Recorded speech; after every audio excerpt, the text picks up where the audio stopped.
Now, one aspect of the UFC being in Winnipeg that you may not have seen is their behind-the-scenes work in the community through the UFC Community Works program. They've donated $20,000 to motivate Canada's GEN7 program, and as a part of that, 5 UFC fighters came to Elite Boxing MMA here in Winnipeg to teach a class that Dylan Blacksmith took part in. He's 18 and he was ecstatic, as you'll see. Control the wrist. I'm going to come up underneath. Oh, I'm thrilled. I never thought I'd meet a UFC fighter in my life, especially big names like this. Like, I never even thought UFC would even come to Winnipeg, so this is really awesome experience right now.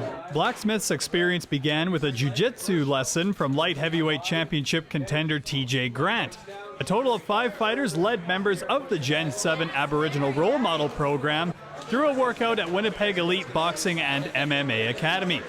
Blacksmith was part of a crew of athletes who drove the 8 hours from Cross Lake, Manitoba to learn submissions and combinations. He says martial arts have made a difference in his life.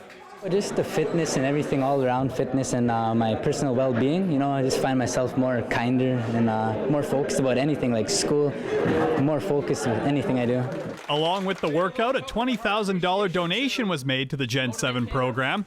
UFC Director for Operations in Canada, Tom Wright, says workouts like these are fun for the athletes as well. What it helps to demonstrate is it helps to break down some of the myths about mixed martial arts and some of the myths about our sport, that it's all about, 2 guys just trying to beat, the living bejesus out of each other. And it's not like that at all. These guys are professional athletes, they're trained well, they're extremely skilled, but there's a human side to them that you'd want to bring these guys home to spend some time with your daughters, and I would know that because I have 3 daughters. Before becoming a women's bantamweight athlete in the UFC, Sarah Kaufman admits she was on the shy side growing up, but now she's all smiles, and mixed martial arts have given her that confidence.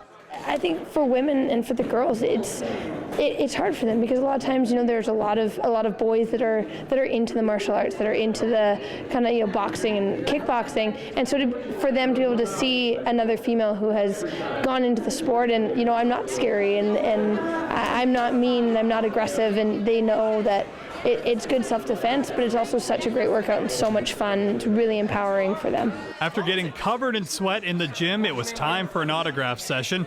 UFC welterweight Mike Pyle was impressed with what he saw. These kids know what they were doing, man. I was hitting mitts with them. They were cracking them pretty hard. Any combo that I called out on the mitts, they knew how to do it, and they didn't look at me like, what do I do now? No, they did it, pop, pop, pop, pop. So it was good, man. These guys are doing really good work with them, and I can tell by the way that they listen and by the way that they knew what they were doing. So they're doing an excellent job down here with these kids, for sure.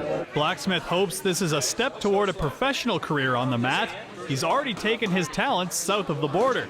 I actually boxed a couple times. I went to Kansas City this past summer, so it was the World Championship for amateur boxing, so that was a really great experience. I never thought I'd even go to a World Championship for anything, so it's pretty awesome. For Go Winnipeg, I'm Mitchell Clinton.